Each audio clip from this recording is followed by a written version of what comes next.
I'm coming, guys. I'm coming. Oh, I feel like in school. Got myself a nice desk over here. What's up, guys? Pete over here, Craigslist Hunter. Today's video, some Q&A questions that you guys been asking for me for a long time. And I got my cheat sheet over here. I picked like 10 questions that are most popular that you guys want to know something. So let's dive right into this.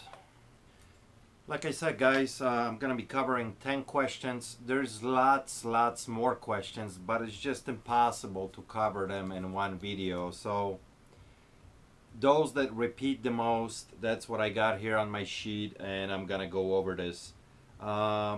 The most asked number one question is, when you guys see me in my videos sometimes scanning the product, whatever it might be, I use my iPhone. I got iPhone 5, 6. Actually, it's time to upgrade, but I use Profit Bandit. Okay, it's not a free application. It costs $10 a month, and I mainly use this application for Amazon. It will require you to have already an account with Amazon to establish this app to have it working. So Profit Bandit, I'm gonna put down the link below so you can check it out. But like I said, I love it. It gives me good enough information on the product. Once in a while, you know, the product will not exist. You have to enter physically the name. But it's very good. It gives me the rank of the product and actually calculates everything and gives me a clear profit. And I can choose used or new on it. There's few options. There's quite a few videos out there on YouTube that you can go and check it out. Complete tutorials on Profit Bandit. But that's number one question you guys are asking me. What do I use when I scan? And that's mainly for Amazon. Obviously, I use eBay app quite often. I'm sure everybody does. Great app. I will also use occasionally, which is free, Amazon app, which is very good as well. So these are the main two apps that I use where I'm out there and hunting and looking for stuff. Alright guys, the next question is, and I don't know why you guys are asking this, it's got nothing to do with reselling or flipping or any of the stuff that I talk about on my channel. But I guess, you know, my videos do look pretty good quality, and not that I'm bragging, but I'm happy how everything is turning out. I'm constantly working on it, but you guys are asking, what do I use for my video setup? How do I film my my videos?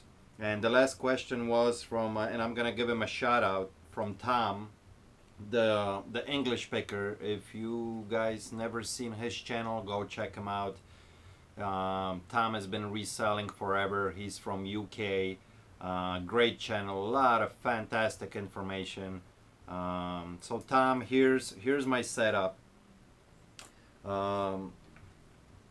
Most of the time you guys will see me with my hands free, that I'm doing stuff, and what allows me to do that is this vest for a GoPro. Everything that I'm filming is with, I got a couple GoPros, Hero 3 and Hero 3 Plus, black and silver edition.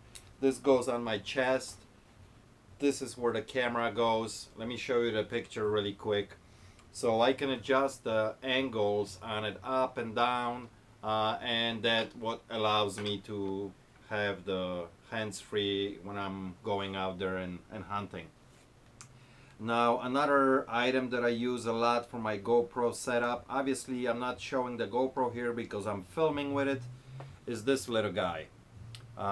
This goes on top of my hat. Let me show the picture really quick. The only downside to this is I gotta constantly keep in mind that my movement of my head has to be steady and kind of slow. If I move it too fast, the picture becomes a little bit blurry and it jumps, and it's then later on not comfortable to watch for you guys. So from the top, and you got a great angle of everything. You just like you see me right here. I mean, if I was shooting in normal, all you would see is about 3 feet right here. Now this is wide angle, so you can see everything around me very easily. The only downside to the GoPro, guys, is the sound. The microphone on the GoPro just absolutely sucks. But that can be improved. You can attach this, you know, exterior microphone to it, but it's not comfortable when I'm having here on my head. It just becomes too bulky, too much stuff. So I just use a software that helps with the sound later on. I can bump it up and, you know, a little bit background noise, but it's okay. It works for me. I also use the stick. It's called, you know, these days, I guess, a selfie stick. You know, extends to about, this one extends to about, I think, 6 feet, something like that. I don't use it a lot. Sometimes if I want to get a shot, you know, from above or walking behind and stuff like that, I will use it. But I would say 95% of the time, these two things I use, and it works very well for me. So I hope that answers your question, Tom. One more time, the English Picker. Check out his channel. Lots of great information. Sells all kinds of stuff. So that should cover it about the video setup. All right, guys, number 3. And I don't know why so many people are asking, but everybody wants to know where I'm from. Well, I'm Polish. And I made a video, I think, about 5-6 months ago. Exactly, I talk about, you know, my history and a little bit of my background. But yes, I'm Polish. I came to US when I was 13 years old, just a little kid.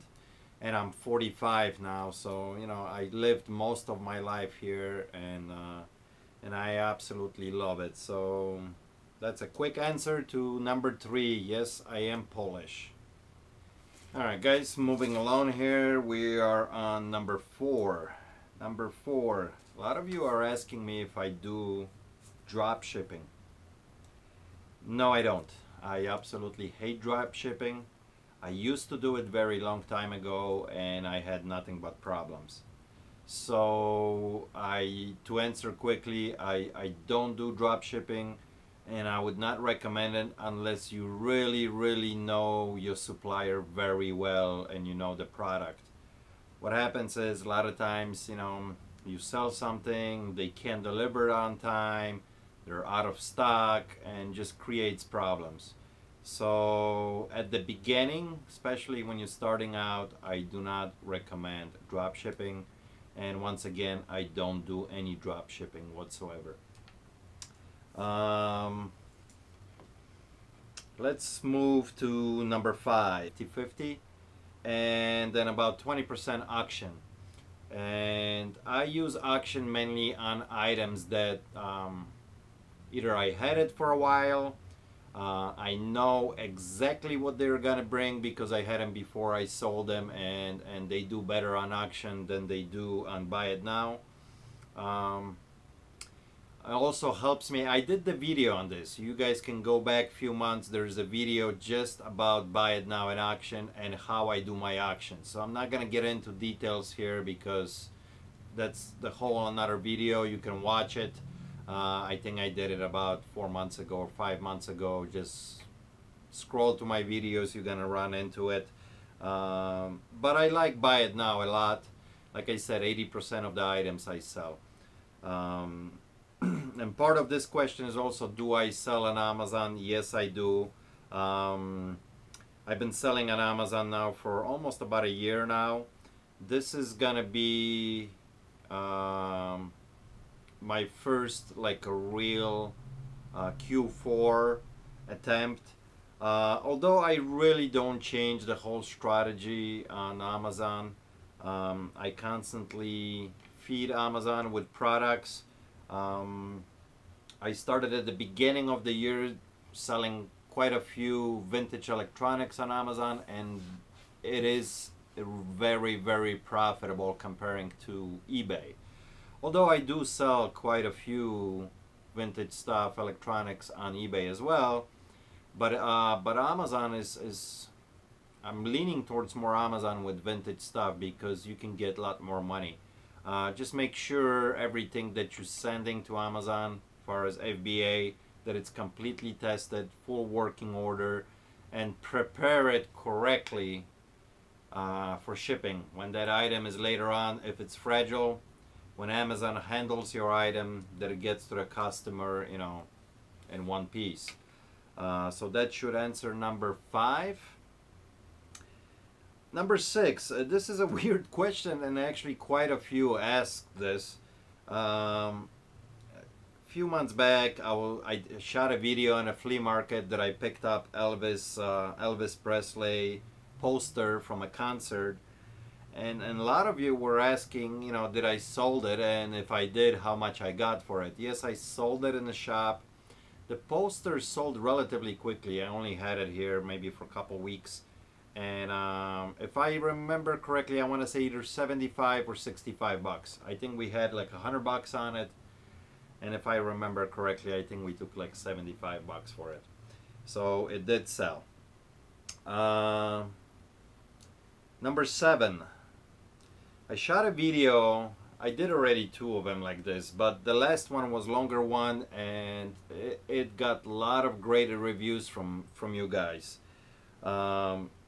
Kind of live negotiation and what's going on in my shop, and you guys are asking if I'm gonna put out more videos like that. Absolutely, I love those types of videos. It shows the whole range of selling stuff, buying, what kind of people I'm dealing with. But the only thing is, those kind of videos take a lot of time to shoot. Because I might be shooting throughout the whole day, and there only might be 1 or 2 good scenes throughout the day that I want to put out actually on film. So it takes time to get enough material to put out a decent video. And another thing is, the editing. It takes a lot of time to put everything together so it's kind of seamless and looks semi-decent. But I'll definitely put out more videos like that. I really enjoy making videos like that. So stay tuned for more stuff like that. Without a question, I'll be making more live negotiations and stuff that it's happening, kind of behind the scenes, and stuff that we do in a shop. All right, so that was number 7, I think. Yes, let's go to number 8. A lot of you guys are asking, about shipping, bulky, heavy stuff. Do I worry that shipping cost is killing the profit when I'm, doing a big, bulky electronics like an amplifier or something like this, big CD changer or heavy stuff? Absolutely not. I mean, it's not a big deal. It takes a little bit of preparation, obviously, to pack, but 99% of the stuff I'll figure out my shipping, I'll put 20, 30, 40 bucks, whatever it might be. And it seems like people have absolutely no problem paying for the shipping costs. They understand that, if I'm selling a vintage Sansui amplifier and this thing is, 42 pounds, that it's gonna cost. So no issues. Nobody ever said that I'm charging too much or how come the shipping is so much. Not a problem whatsoever. Yeah, I just no issues there. And I would highly encourage you guys, if you want to get into bigger, bulkier stuff, it's not a problem. Just figure out your shipping ahead, so so you don't spank yourself that you charge only 20 bucks and something is going to cost you $42 to ship, and cuts into your profit. So not a problem at all. All right, guys. Number 9 question is, what do I sell the most, or and what I like to sell the most? Um, I sell a little bit of everything. As you've seen in my videos when I show certain stuff that's sold, there's a huge variety of things. I do obviously stay away from clothing. I don't bother with clothing unless it's like a motorcycle Harley jacket, or some kind of fancy looking boots, or something super interesting. But I tend to stay away from clothing. I'm not saying it's bad. I think the market is just very saturated and it's hard to sell clothing. Yes, they are easy to ship, but they are not super easy to list. So, but anyway, I stay away from that. What I like to sell is, a lot of vintage stuff, a lot of electronics. Obviously, you guys know that I sell a lot of vintage electronics, because that just gets me excited. I love that kind of stuff.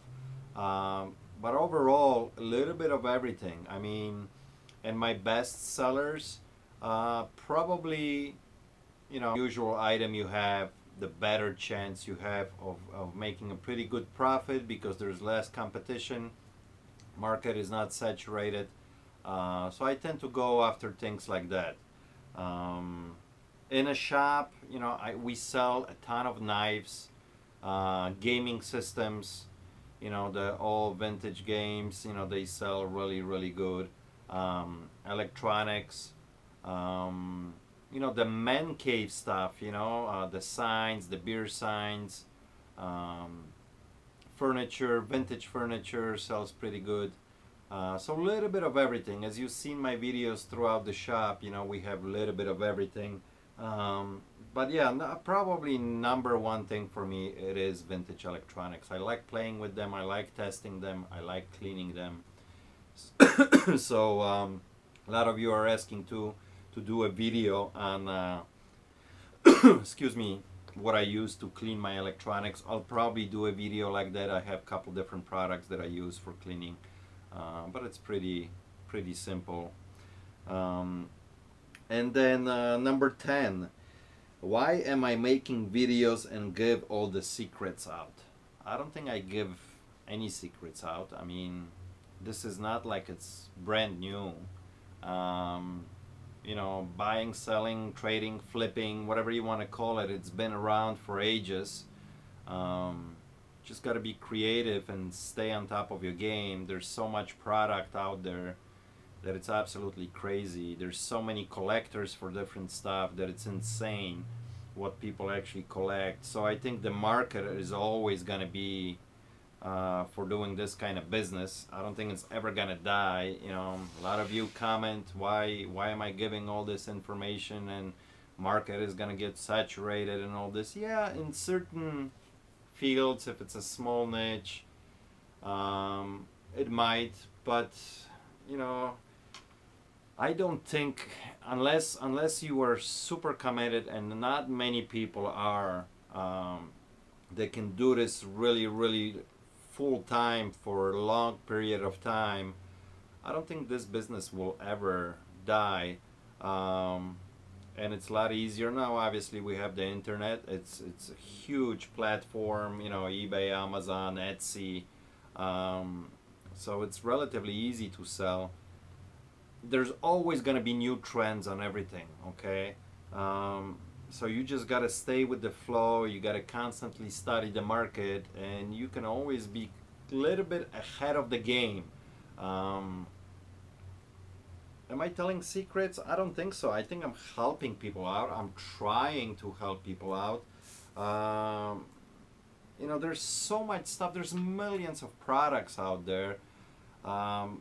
It's just, just because, me and a few other guys are making videos, I don't think it's ever gonna kill the market. If anything, it's gonna help and educate people how to do this properly, how to do some negotiations, how to do shipping, how to do customer service.